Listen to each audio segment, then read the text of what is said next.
Hello friends, in this quick tutorial I'm going to show you how to enable PHP file info extension in Cpanel. But before getting started this video, make sure to subscribe. How to 1 minute. So first of all, sign in into your website Cpanel and then go to software section, and inside of the software section you will find select PHP version. Click on it.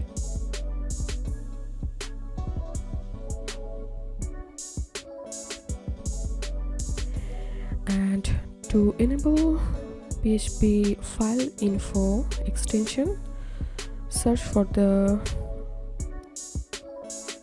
F section, and inside of this F section you will get this file info extension. And to enable this, simply check this option, and here we can see it's successfully saved. So this is how we can enable PHP file info extension in Cpanel. If you have any questions, feel free to post in description. If you think to see more WordPress videos, please check the links in descriptions. If this video helped you, give a thumbs up and please consider subscribe. How to 1 minute. Thank you for watching.